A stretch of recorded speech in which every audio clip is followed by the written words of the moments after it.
Hello, this is our first inaugural podcast where we're going to have some discussions around homeschooling and microschooling. And I have with me Dr. Pietersma of NEHRI, or I got to tell you at home, I always just call it NERI.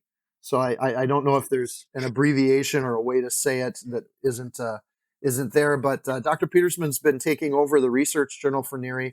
If there's anybody that's at the center of research around homeschooling, it is going to be Dr. Pietersma, who's at the middle of that journal and doing it. And I know that one of your mentors is Dr. Brian Ray, who we've been reading his research for decades now. And I'm thrilled that we get a chance to talk with you today. So I guess I'll let you do kind of an introduction if there's, I gave the short version of it, but tell us a little bit about yourself, Dr. Pietersma. Absolutely. And Sean, thanks for having me on. I appreciate it and appreciate the opportunity to talk about homeschooling. If you ever get me talking about homeschooling, I probably won't stop until you throw up a stop sign and tell me to stop. So it's just something I'm very passionate about. A little bit of background about myself. I'm not a traditional educator. I'm kind of an oddball in the research community in that I didn't come up through schooling, through school administration or anything like that. My family has been homeschooling ever since our children were kindergarten age. We've graduated one, our oldest. We have a second who's in his senior year, a special needs student. But K through 12 home education is what we have done. We absolutely love it. It's a passion for us. But we actually started before I was really super involved. Like many home educating families, I had a full-time job. I was active duty military. My wife had a teaching background. Although I don't point to that as any sort of an advantage for homeschooling, because I know homeschoolers can do that even if they don't have such a background. And so she just naturally gravitated towards that. As a homeschool family, we had projected military moves in our future. And so we thought to keep our children's education stable, we'll take on that responsibility. And then once I got out of the military in 2015, I took over some more of the instructional roles, and I actually became a bit of more of an oddball. So I call myself an oddball a lot in that I am the homeschool dad, and I actually provide most of the academic instruction. And I did that all throughout my daughter's junior high and high school, and all the way through my son's junior high and high school. So we're a homeschooling family. I don't have an education background. I didn't get my undergraduate or my master's in education. I had come through the military and had, various educational opportunities there. And when I got out, I decided to then sort of switch into this field. But again, never out of schooling, never out of school administration. So been a homeschooler the entire time I've been working in the education field. And when I finished my doctorate in 2020, I connected with Dr. Brian Ray, who you already mentioned, and I had already connected with him before, but I connected with him just to tell him, that I had finished my program and I was, available if he needed me for anything. And he put me to work right away, and I've enjoyed that ever since. Right. And so, as you mentioned, I work for the National Home Education Research Institute. So just to make sure, the acronym NHERI. So if you're looking for it online, NHERI.org is the webpage that we have. And it's an organization that has existed since the early 90s. Now, if you're thinking back to like homeschool history, most of us know that 70s, 80s, it started to grow. Even in the 90s, it was still a fairly unknown thing. So research being conducted on this really didn't start in earnest until Dr. Ray, and there have been others that have done it, but until Dr. Ray began focusing on this in the early 90s. So we're pushing 35 years. I know most of us, when we think 1990s, we don't think 35 years ago, but we're coming up on 35 years of research. And so he's been doing that. I obviously haven't been doing it as long as he has. And the mission of NERI really is simply to be a place where homeschooling research can be conducted, where homeschooling research that's conducted even outside of our organization can be published, and to get that information out there into the world. So obviously, Dr. Ray is involved in research. He conducts research. He partners with other researchers and organizations. But a good bulk of what we do is not actually NERI conducting the research. So you've got, master students and doctoral students or academics who are in a field where they know they need to publish, they need to conduct research and publish. And so anyone who's doing research on homeschooling, even if you do just a simple internet search, chances are you're going to come up with NERI as a research organization because there's so much information there. So as individuals get used to getting information from NERI, then once they produce their own studies, oftentimes they want to submit their work through our organization for publishing. And so we have a peer-reviewed research journal called the Homeschool Researcher. That was the responsibility Dr. Ray gave me when I joined the organization in 2020, was to be the editor of that journal. So people submit information to us. It goes through a vetting process. We've got a number of scholars who will review submitted manuscripts, provide critiques, recommendations for publishing, and then, of course, the authors have an opportunity to polish and refine their products, make them as sharp as they can, and then resubmit them if necessary for consideration for publication. And, of course, access is a huge thing. Let me cut you 1 second. Let's go back. Yeah, go ahead. Trying to find a spot. Like, so when Brian Ray started doing this back in the 90s, talk to me a little bit, like, why was there a need for that? What was going on in the research world where he was like, we have to look at and research homeschooling? Absolutely. So the idea of homeschooling almost went extinct, if you want to talk about it. You think about that. If you go way back in history, most schooling or most education, because I actually don't like the word schooling, Right. Most education was based in the home. You look at our founding fathers, and even though, yes, some of them went to certain types of schools, by the time they went to those schools, they already had more education than most people get way beyond high school in our current society. So they were being taught to read the Bible. They were being taught to read. They were being taught foreign languages. They were being taught classical languages. And this was before they ever even hit, even like perhaps what you might call, I don't know, finishing school or a college preparatory or going on to advanced academics or anything like that. Right. So even like the universities that existed in the early part of our country, of course, most of them were Bible schools, theological schools. And the people that came there were well educated to come into those schools. So from there, I'm not going to give the entire history of it because it takes forever. We slowly started to lose that. The more, and I will put it in this context, the more the government got involved in schooling, the less parents were involved in the education of their children. And it's funny how I try to make that dynamic. Public schooling or government schooling, home education, because really schooling and education, I don't see them as the same thing. And the more formalized schooling became, the less education became the goal, the results, the outcomes. And so it was probably in the mid to late 1970s where the home education population was down to literally 10, 15,000, maybe 20,000 if you stretch the numbers, because nobody really knows, but it was low. And I'm talking about in the United States, almost gone. So by that time, the research money was all going to the government endeavor because the research money largely came from the government. Absolutely. So because homeschooling wasn't even a thought in the education paradigm or in the schooling paradigm, it wasn't even a thought. So there was no effort being put towards that. The government in many states had actually made home education illegal. There's stories about families that wanted to home educate their children and ended up in jail. Some of those stories I remember from my childhood. It didn't happen in my state, but in a neighboring state to me, I grew up in Wyoming. Parents in Nebraska were literally being put in jail because they refused to put their children in school.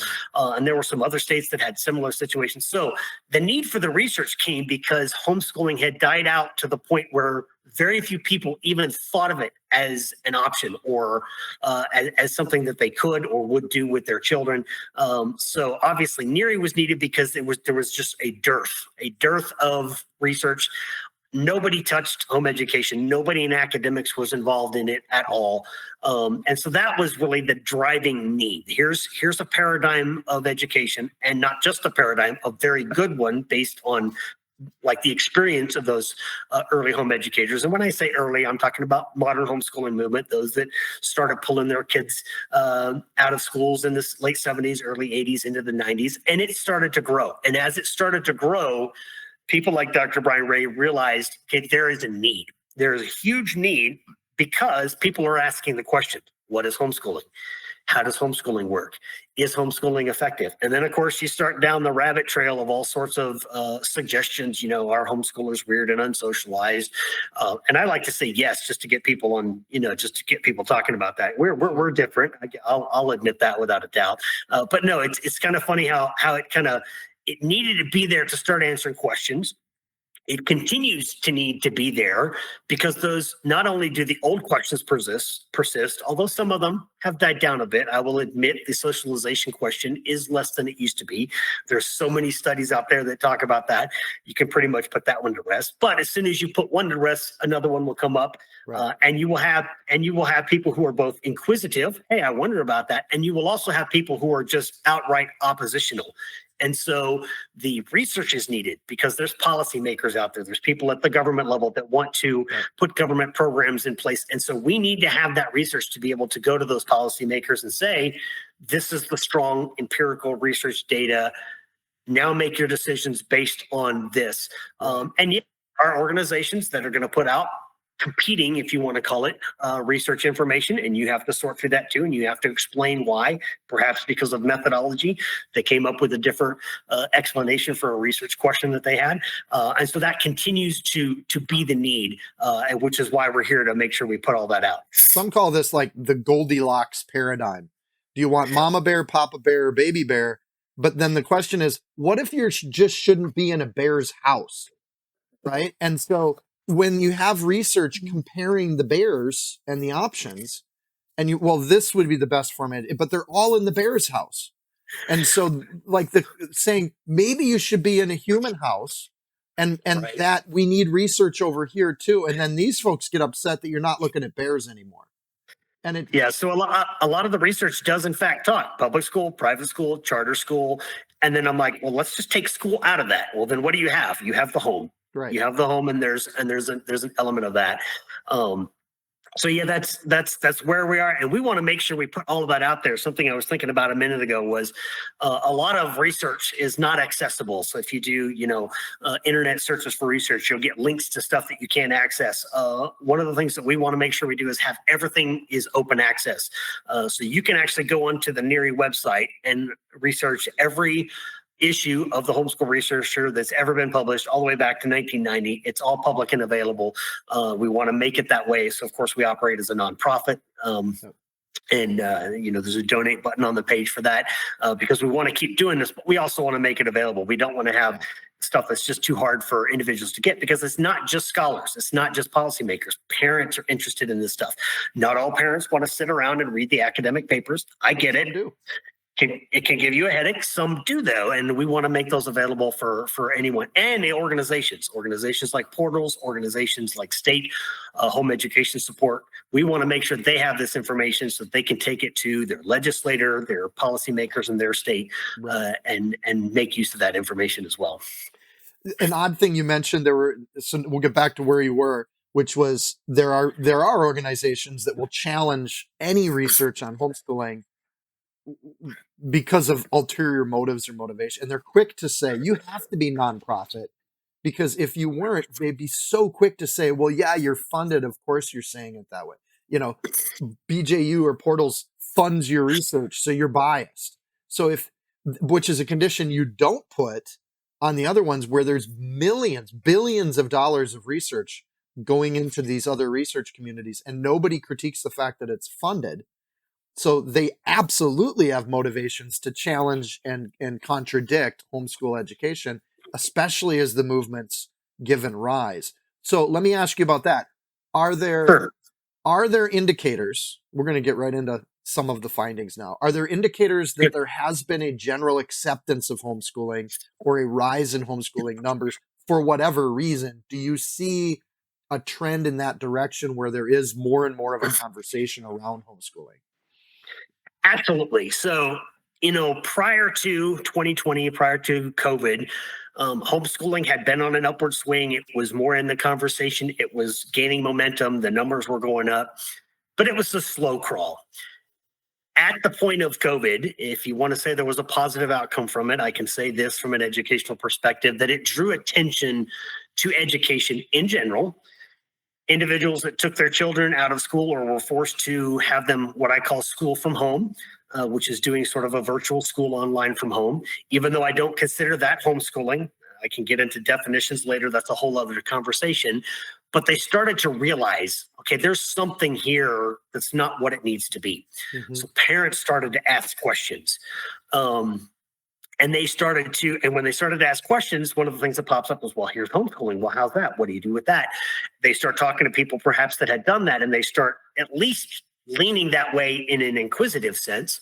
You had entrepreneurial organizations, businesses that said, hey, there's a need here. We see the need. Let's meet the need. And it can be met in any number of ways. Okay. It could be curriculum. It could be a platform. It could be some way to get people together. So there were businesses that started to get together and offer their services one way or another. Private teachers, private tutors, things like that started to grow. Well, then the overall schooling system, the government schooling system notices this. And there are some who said, okay, we see this is happening. Let's see what we can do. Let's see if we can connect. And I don't, put any nefarious intent on every single person. Some of them certainly had a good intent of, hey, there's a lot of homeschoolers out here. How can we reach out? Is there some way we can, make sure that they have access to sports or extracurriculars, things of that nature? And though some homeschoolers choose not to do that, others want to do that. And so there started to be more connections. But the more of that connection, the more of that entrepreneurial development, the more of that awareness of homeschooling that came up, the more I believe the public schooling system as a whole, and when I say that, I'm talking about top down, I'm talking about, union leadership and the organization started to realize they're going to lose money.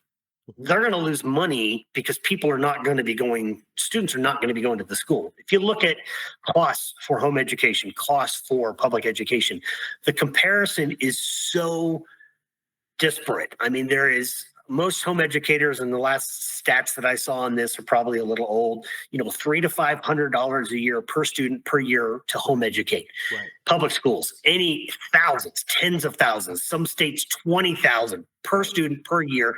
And usually that figure does not include what they call capital expenses, building buildings, buying properties, things of that nature. So it's a huge, huge money issue. And of course, that if you bring money into any kind of an issue, especially if it has political ramifications, it's going to get people stirred up. So it got a lot more attention.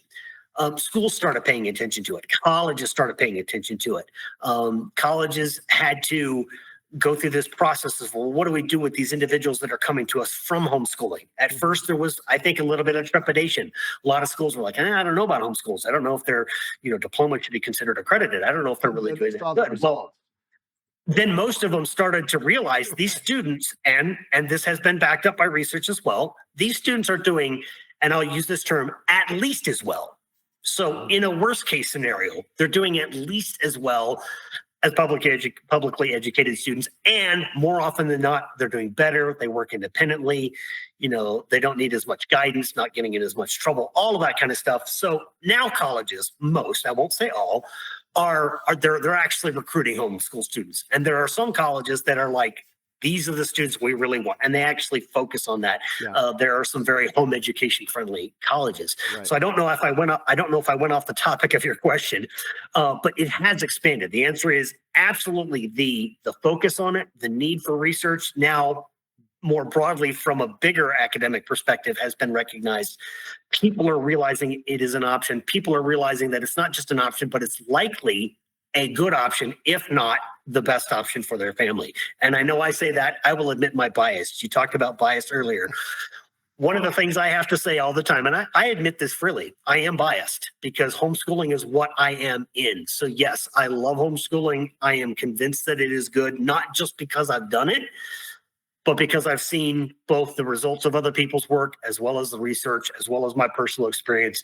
And so I have to say that every time I write anything, I am 100% biased towards homeschooling. Everyone should. All researchers, you have to admit, if you're going to put in the time and energy to do a research project and then write a paper on it when you're not in high school, there's a reason why you're doing the work. And there's a motivation behind every researcher.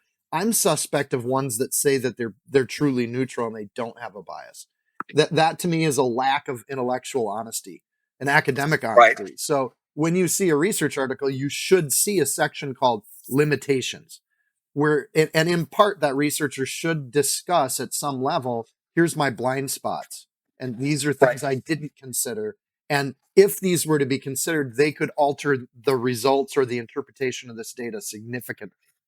Absolutely. So let me ask you this: are there, if you had to give, so to an average parent that's thinking about pulling their kids out, if you had to give them a list of, say, 5 articles that they should read from the last 15, 20 years of research, what would be some of the big, like, these are the ones you need to look at that are going to show you some of the distinctions between a home education environment or a school environment, a government school environment?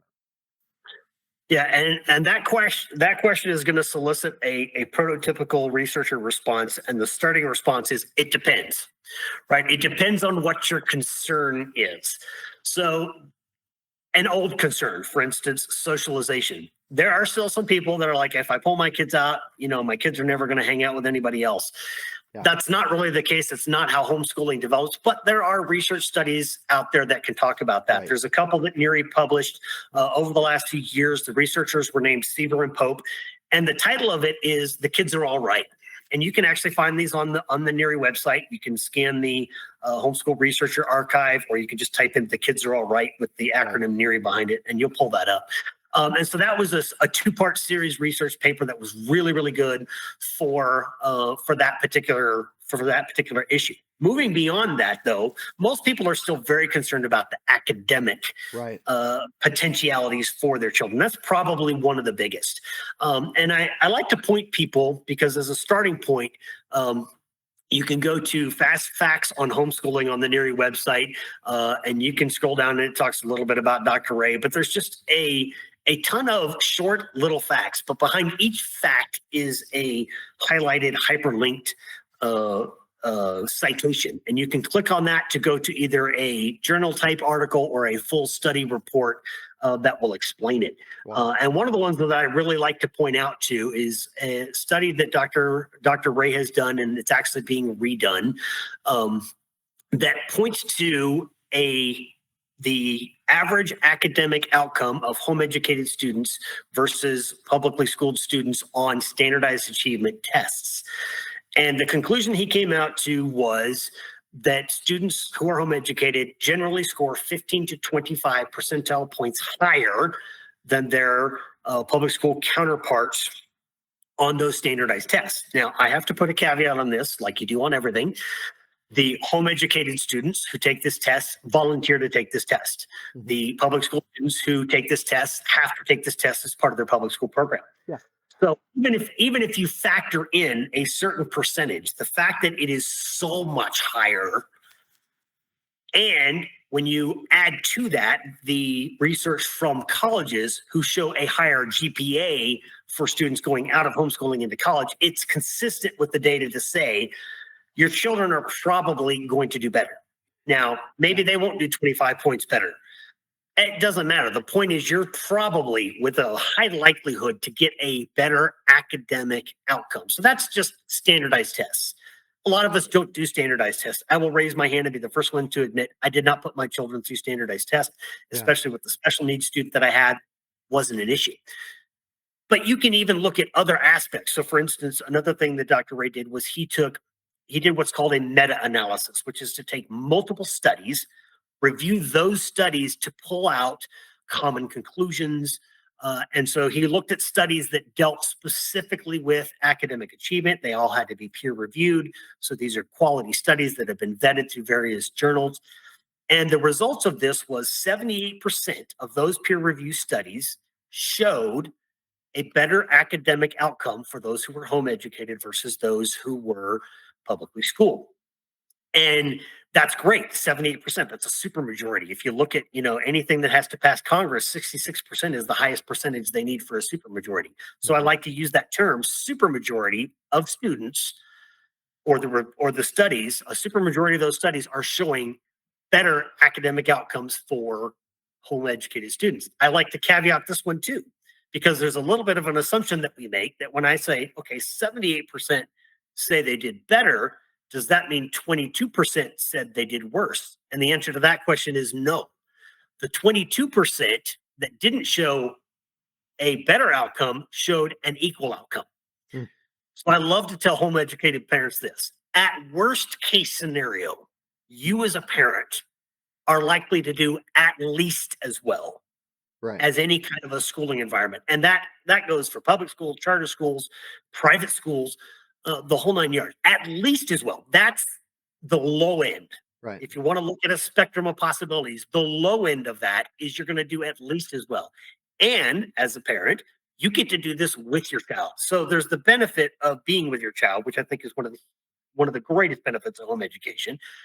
You're not going to handicap your child, which is a genuine fear for a lot of parents who go into Right. this journey. And they're like, I don't want to, you know, put my child at a disadvantage for academics, for, job outcome, for whatever, for learning. At, on statistically speaking, you're going to do at least as well. But there is a huge chance, a much bigger chance on the other side of that, that you're going to do better, that Here, your child is going to be able to accomplish something they didn't, wouldn't, or couldn't through the public schooling system. so here's the study I want to see, Doug. Like, throw this out to your research community. My hypothesis would be this: those that do at least as well are the ones that have most mimicked the system. So if you pull your kids into a homeschool setting and your first question is, am I meeting the standards? You're putting yourself in a tunnel vision that those standards you're trying to meet are for the government schools. And if you try to meet all those, you will waste your time with those and you will not get the education that those 10 to 15% better thans are probably due. Like, I want to see a distinction between what's happening. How are you Right, approaching the homeschooling? And we're getting a large enough population set of homeschoolers where we can start to do some of those like macro level studies, even longitudinal, right. which I know there's been some major longitudinal studies also. Yeah, and that's a hypothesis that I would at least progress and ask questions on. I don't have a study that answers that question. Of course, that's why there's always more research to be done. There you go, grad students. That's your open door right there. There you go. There's a huge open door for that. And I was actually going to come to that with something we're going to talk about a little bit later. About mimicking the school system and so forth, and how that can be something that we can avoid. But I wanted to cover one other thing. We talked about socialization. That one's dead. I like to say it's a dead issue. I don't It like to is. talk about it, but it comes up. We Well, talked about the academics. what makes it a Go dead ahead. issue is that it's not even interesting anymore because Right, we've put on display, and maybe this is an effect of COVID, we've put on display suicide rates. We've put on display the rise of like socially loaded issues being taught in schools, which result in kids that aren't equipped or ready for the world, but they know how to dye their hair. And right, that's a sloppy way to put it, but it's so culturally mainstream and evident right now that there is a product being produced in a mainstream government school that is right, concerning. And that's why you have a number of people, even from a variety of backgrounds, asking the question of, wow, maybe I need to look at doing some schooling myself because I don't like the product. And which makes it right. a dead question for research because nobody's really asking that anymore. Yes, your No, kids are better off to not be in that institution, even to be out of that institution and never pick up a book or do any learning. There's a whole movement called the unschooling movement. And they're finding that their results are at least as good as at the least it's good. entire focus and effort and billions of dollars of research and funding and spending behind the other system isn't resulting in well-adjusted adults. So I agree with you. The socialization question, dead as a doornail. It's just not even interesting to most scholars anymore because Right. it's so evident. But the academic Yeah. question is one that's still there. Will my kid get into college is still there. And it's helpful to see, and looking at even colleges saying, yeah, if they're homeschooled, we'll take a shot on them. At the very least, we'll see if they can keep up. And most of the time, they can keep up. We're working with a university right now where they're like, yeah, if they're going through a literature-based curriculum or a project-based curriculum, we don't expect to see anything. We're confident they'll do fine in college because they've been doing Right. college for a long time, which is College read level books work. and discuss the books and do projects with the books. I mean, that's Without a that's doubt. most undergrad programs as to how they operate. Yep. So academics, though, are only one measure. Socialization Sure. is a second measure. Are there any other measures that a Christian parent should be looking at when it comes to an educational process versus a schooling process? Sure. So I was going to bring up one point, and again, this is one you can find on the Fast Facts on Homeschooling on the Near website.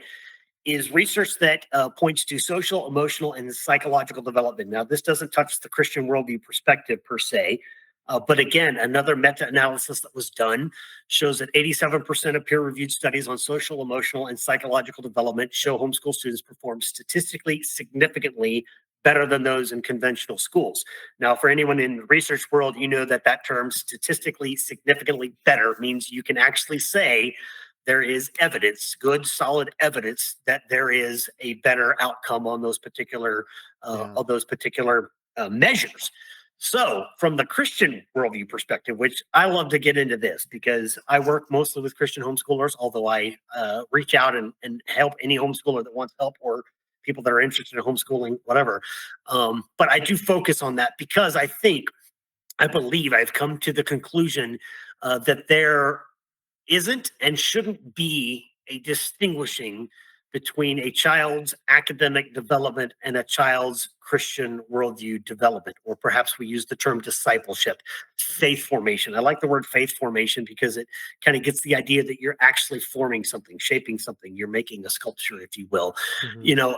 And as Christian parents, I would hope that our biggest, highest, most zeroed in goal for our children is that they become followers of Christ, that they become effective ambassadors for his kingdom in this world.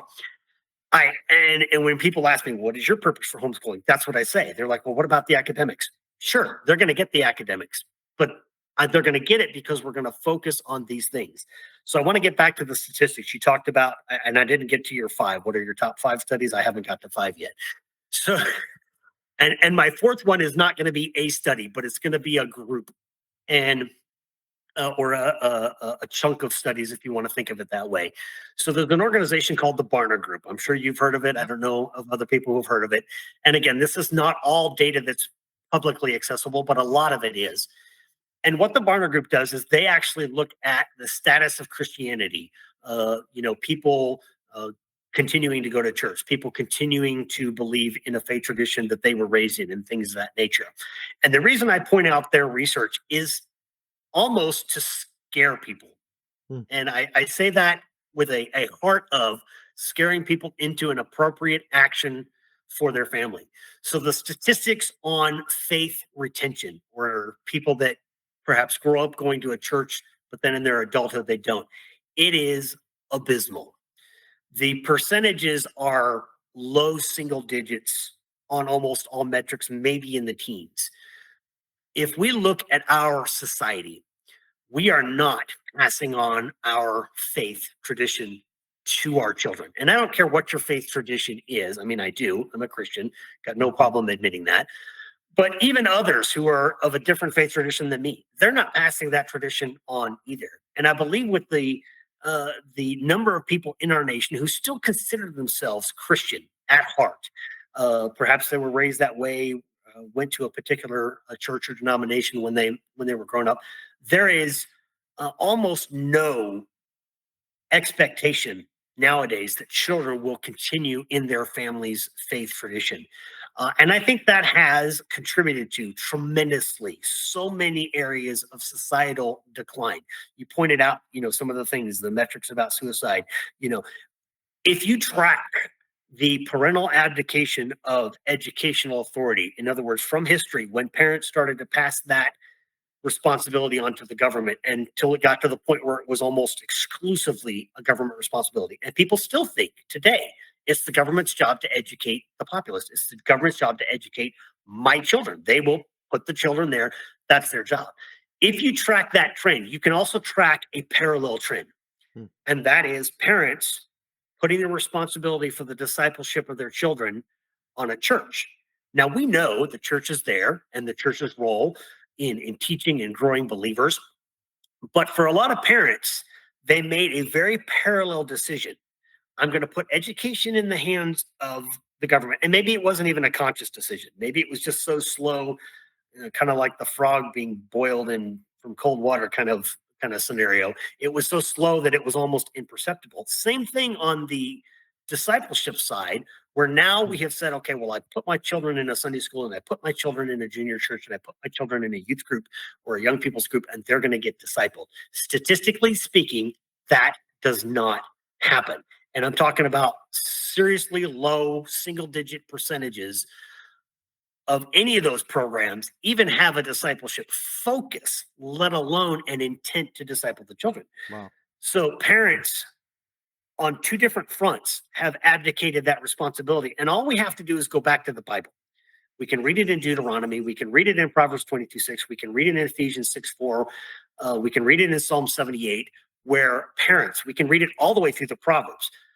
My son, hear the instruction of thy father. Well, that requires the father to give instruction. Obey the law of thy mother. Well, requires that there be a law from the mother.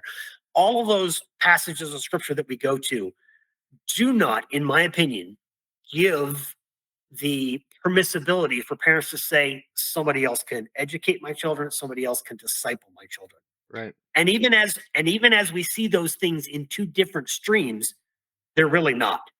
Because if you bring them together, there's a book written that was based on a scholar's doctoral dissertation, and it's simply called "Education is Discipleship." And that phrase says everything. Now, the book goes into great detail, and I love using Dr. Anderson's book, Dr. Christy Anderson, but it says it all. They're not different things. When your child goes to a school, there is an indoctrination. I know we like to use that word thinking negative. Guess what? My children in homeschool, there's an indoctrination. They're being taught a worldview. They're being taught principles of faith related issues. Where did we come from? How did we get here? What is our purpose? Well, in schools that don't have what we would consider a faith base, that worldview is we got here by accident. We don't have a purpose. Whatever you want to do is right. Your truth is whatever truth you make it.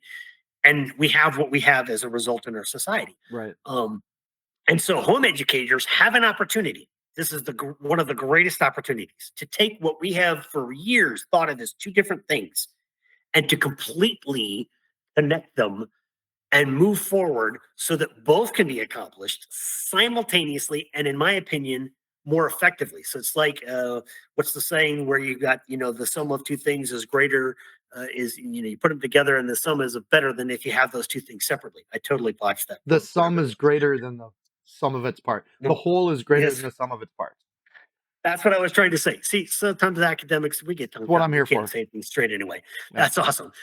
But you bring those together and so much more can be accomplished. And especially when the one is the driver of the other, meaning the discipleship is the driver of the academics, both can be accomplished, but the primary goal should be that. So looking up the Barna Group research or books by George Barna or David Kinnaman are go-tos for me. I know those aren't studies per se, but they do a lot of studies that contribute to that. There's another study out called the Gen 2 survey. You can simply search Gen as in generation Gen 2 survey. That's actually something that NERI helped put out.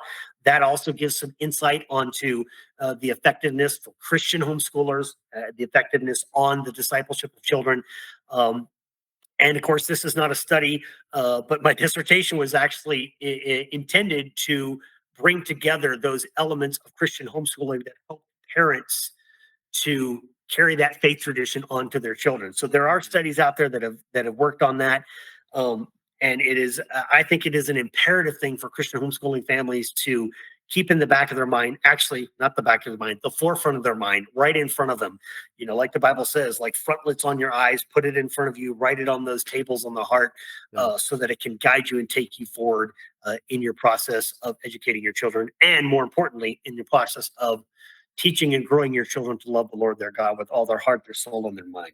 Yeah, that sounds like better socialization to me. 100% in my mind. That's why that question's kind of, well, are your kids going to get socialized? You mean they're going to learn to swear? That's the socialization we're talking about. Like, let's be clear about these ideas. Are they going to get academically trained according to whose standards? Like, what's academically trained? In Minnesota, we just had the results come out. Over half the schools in Minnesota are really struggling with math to the point where we have schools where there isn't a kid at the grade level And when they say at grade level, they mean the standards they created for themselves. They're And not continuously lower, by the way. they're not meeting their own standards on those sorts of things. And I look at, Yep. like, say, so George Washington's writings. The man could not spell. He was a horrible speller. He did not have a spelling class, but he changed the world. He Right. gave he and his friends contributed to the world in a way that was highly significant. And Jefferson probably thought that the guy needed a grammar class. But when you look at the heart and the actions of a person, they have either been prepared for the world or they haven't. And if you're trying to develop leaders, that's a different educational process than if you want compliant taxpayers. Very different goals, very different efforts. And I would venture to say both systems are very successful at doing what the inherent motivation is for both systems. And so if the inherent motivation comes from the parent and they're successful, you get knock them out of the park young adults. If you get a government system, you get great taxpayers. And that's what they're both trying to produce. And they're both accomplishing their goals. So it's not even like they're not doing their jobs or one's failing and one's succeeding. Arguably, they're both succeeding at what they're trying to do. I use that statement a lot with people, and it kind of catches them off guard to begin with when you talk about failures of public schools, not meeting standards, not reading, not doing math. And I say, Is that a if you failure? go all the way, if you go all the way back to the history and you study that, which by the way is something that is not studied in general, and it's definitely not studied among education major academics, the history of education, you can clearly see that the goal was not to produce more educated people, but it was to produce a more standardized people, a people who were, I like to say, easily plugged into the cogs of the tax paying economy. And for that perspective, it has been successful, and it has been successful in a way that is also detrimental as we look at it. So it's hard to make that conversation for some individuals, but I try to Right. make it nonetheless. And for those that know any of the history, I think some of the progressive and reform research from the 1970s on was this collective realization of, oh my goodness, this is way more successful than we thought it would be. These kids don't even know how to read. So we have to do something because the economy changes and you don't need factory workers anymore, but your system's working really well. Amazing. Some of the Yeah, go ahead. yeah, go ahead. Oh, I was going to say behaviorism is really effective, and it's subversively effective too. Yeah, and I was going to say some of the initial push to move towards home education was not even from conservative Christians. It was from liberals who thought this is just not working. Our children aren't getting, and they weren't even talking about discipleship. They weren't even talking about Bible. They were just talking about, hey, this is just not working. So John Holt, who gets quoted a lot, Yeah. not a Christian homeschooler, but I do believe he had the right idea in that he was looking at the system, saying, is this really what I want for my children? And anyway, so yeah, we kind of tag back and forth there a little bit. Well, you got in a good list. I think parents. I hope you have a list of people, sites, research articles that they can look at, authors they can look at. You mentioned one study, which was the meta study. Who's the author on that one? That was one of Dr. Ray's studies. And again, you can go to the Facts on Homeschooling page on NERI. And then when And you find get it to there. that, because you can just scroll down to the fact, and then at the end, there's a link, and you click the link, and it'll go to either a journal article that's been written about the study or the study itself. So those are all linked and accessible off of the NERI site. So on our end, one of the things we're seeing is we talk about home education, one parent with their kids. We're seeing, especially since COVID, more creative arrangements.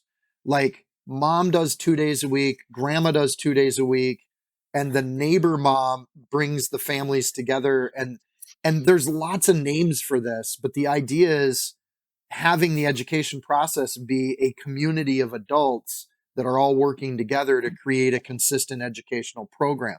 Now, that's not by definition your one on one homeschooling environment. It's also not schooling. They're still doing home education and that approach, curriculum, pedagogy, methodology, and they're still doing that kind of thing, but they're doing it with multiple adults. Have you seen research around that? Have you seen trends in that area? Yes. So I'll point to one thing that is applicable to all of those that you just described. And it's the thing that I see repeated in just about every home education piece of research that I have seen since I've been working with NERI, stuff that I've read even from outside NERI. And I could boil this down to one word. Why homeschooling, the biggest advantage to homeschooling is flexibility. Flexibility in all of those things that you just mentioned. Flexibility in curriculum, flexibility in schedule, flexibility in who's doing the teaching, flexibility in pedagogy, flexibility in place where you do the homeschooling. And so, primarily since COVID, although some of this happened before COVID, we started to see what we called micro schools or pod schools. This is a group of families getting together. I actually distinguish these two things by saying a pod school is where families get together. Perhaps parents share some teaching responsibilities. It's kind of like a co-op, but Kind of generally like a it, little bit yeah. smaller. A smaller group of families, one parent is better at math, one parent's better at English, one parent's better at science, and they work all that out They to work get together. all of the participating children the best possible education they can. Micro schools, I think, are a little bit different, although again, there aren't hard and fast definitions of this. Micro schools are oftentimes where a group of families have gotten together and they typically hire a teacher and they say, okay, you are our children's teachers. It's not going to be some big Christian school, big private school, big charter school. It's just going to be five families. Us five families are going to pay your teacher salary, teach our children. And so basically, it's like a one-room schoolhouse, right? You got maybe a range of students in different grades, and you've got one teacher overseeing them all. And by the way, homeschooling very reminiscent of the one-room schoolhouse if you go back into history. And there are other arrangements like you mentioned, and the names of these will probably change, the forms of them will probably change. But I will say this: homeschooling, microschooling, pod schooling, entrepreneurial apprenticeships, whatever those happen to be, all of them, in my opinion, need to do one thing: to take advantage of the flexibility of home education by eliminating what I like to call educationally ineffective schooling paradigms. And I know that sounds like a big academic term, but what I mean when I say that is all of those things that exist in school because school is school, not because it's related to education, not because it is effectively improving the academics of the students. So I'm going to give a couple examples. The schedule. Do you have to school from September to May? No, you No. don't. Do you have to school from 8 in the morning to 3 in the afternoon? No, you don't. Do you have to cover subjects from the beginning of a curriculum to the end of the curriculum in order to be able to say you've completely obtained enough information from that curriculum to qualify for a high school credit? No, you don't. So all of those things that exist, the fact that you would use a curriculum. Okay, so a school, they get set on a curriculum. Every single student that goes to that school is going to use that curriculum. Doesn't matter if that curriculum is the worst possible for that student. They're going to use it because the school can't pragmatically take a class of 30 students and develop a 30 different ways to teach that group of 30 students with one teacher. Can't do it. It's not that the teacher wouldn't want to do that if it was possible. It's just not pragmatic. They cannot do it. So home education, pod schooling, microschooling, all of those can take advantage of the research on home education, which is saying this: there is flexibility in every aspect of education. And if you take out all of those elements that don't relate to the education that have to be there in a school. And if you ask my son, this is a hilarious answer to the question, what's your favorite thing about homeschooling? And usually it's a little bit sarcastic, but he says, I don't have to ask permission to go to the bathroom. Right? That's a Seriously. win. Yeah.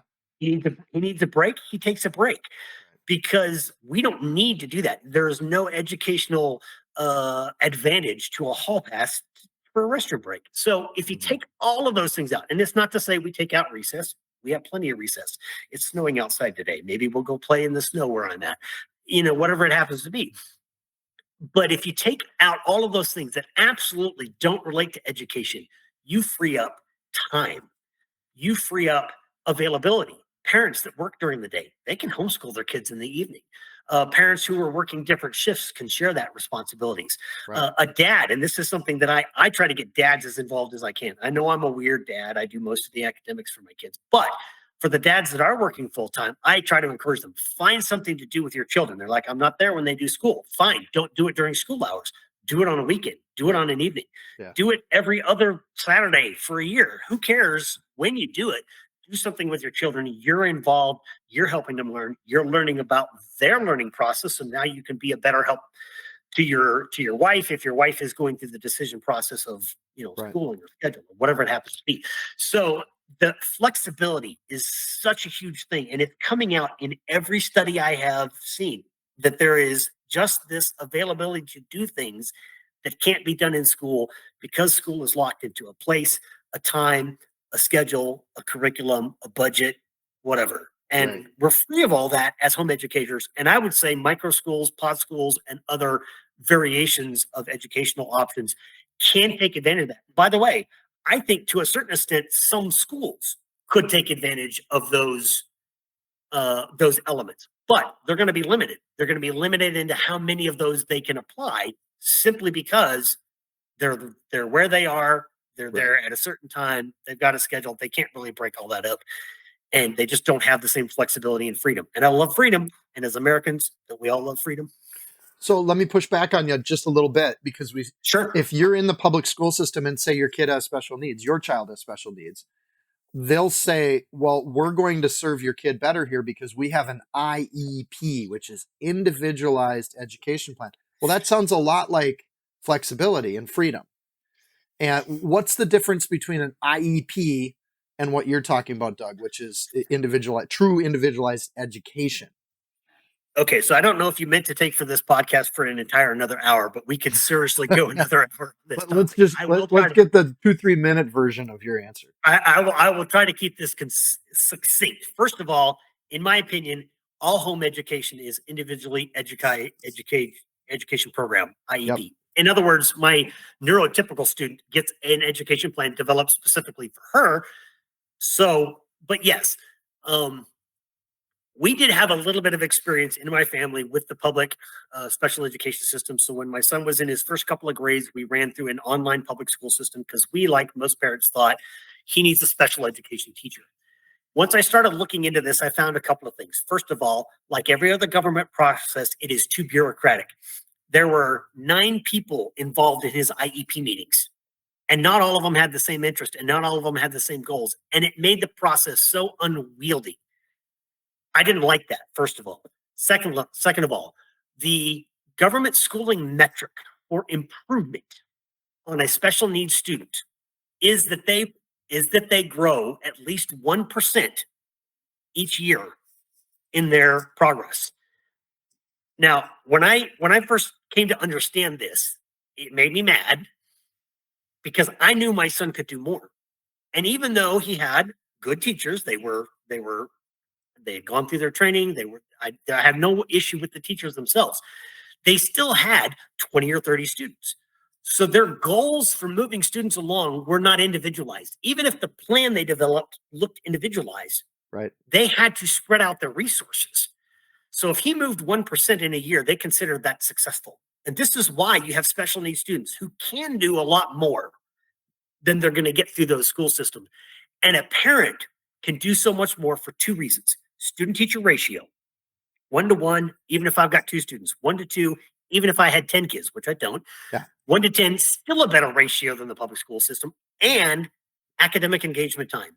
The amount of time a teacher spends actively engaged with the student directly correlates to that student's accomplishment. And by the way, that's across the board, Yeah. regardless of special needs. But with special needs students, it's even more important that they have that direct academic engagement. There is no place outside of home education where special needs students can get as much academic engagement time. And for me, that is probably the number one reason. And I encourage parents of special needs students, please research it. I know it seems difficult. I know it almost seems impossible. Look into it. But there is a benefit to home education. And I'm not going to tell you it's easy. And every child is going to be different diagnoses. But there is so many doors you can open up and change the way you address something, the material that you use, the visualization, if that's what your child needs. The public education system cannot make that many options available to specifically narrow down to your child's perfect teaching learning method. Yeah. and you can as a parent, and you know them better. Yeah. You Yeah. know them better than anybody else, and you're going to be able to make those adaptations easier than you probably think you can. They were So that was made for your family. that's right. So that was my 3-minute version. Yeah. I could go a lot So longer. student maybe another teacher podcast. ratio, the flexibility piece, and the time on task piece there. I would add two more. I would add biorhythms. You can start when the kid's good to go. You can take a break when the kid's had enough. And that Yes. alone, just education and having a work day around a kid's biorhythms, Right. public systems can't do that. They'll even say, well, you'll have a one-on-one para. But then that would be my fourth thing. To do what? So is the goal to pass the test on Friday, or is the goal to develop communication skills? And I need to have more conversations to develop those skills. So they'll say 1% growth, but ask the question, in what? What's the Right. 1% growth in? Is it math scores on a test at the end of the year? Well, it's a standardized test. It's a standardized test. How are we measuring growth, and what is growth? And some of the IEPs can accommodate some of those pieces. But when you put those pieces together, like we're not comparing the same environments. And then you could also, I think this is one of the things that Peggy down in Texas will talk about. Homeschool special education is her website. She'll talk about too. A large majority of the social emotional quote unquote disorders are created by the system. That when you pull a kid out of the system, ADHD, ADHD kind of evaporates. Social defiance disorder kind of goes away. And giving kids like a release valve of 2 to 3 weeks of just breathing and getting their feet under them again, the level of anxiety created in mass age segregated systems creates mental and social disorders. So, yes, there are birth conditions, but there are also created disorders for which you then put kids on an IEP and they collect double the money for every kid they give a label to. And there's actually research that supports what you just suggested, and a book by Alex Newman called "Indoctrinating Our Children to Death" that came out this last year is a good point, as well as one that he wrote with Sam Blumenfeld called "Crimes of the Educators." So there's a lot of data on that, and it sounds like you and me need to come back to this one for another podcast because we could go a long time talking about special needs. Well, that's a nice transition. I'd love to have you back on and we can talk more about special needs in particular, but I think this is a good introduction to that. There is solid research out there. There's things to look at. If you have not found NHERI, the NERI website, go find it, find the quick facts form, share it with a friend. Honestly, this is probably going to be heard by a lot of homeschoolers, but our audience are those that your friends that aren't homeschooling. And honestly, we are at a tipping point as a culture and as a country as to whether or not Judeo-Christian values are going to be the prevailing values of our society. And so every single child that's not hearing and learning those as they grow up, well, that's a challenge for all of us. And it's something to do. Dr. Pietersma, thank you for your work. Thank you for taking over the journal. Thank you for putting up with Dr. Brian Ray and learning the ropes from him. And thanks for taking time to be with us and having this discussion. It was a pleasure. Thanks for having me. All right. All the best. And until next month, we'll have another conversation here at the Portals podcast. I'm Dr. Seann Dikkers, and we are here to help you get ready to homeschool. And if you haven't gone to Portals EDU to look at resources available to making the transition, please do. Thank you so much.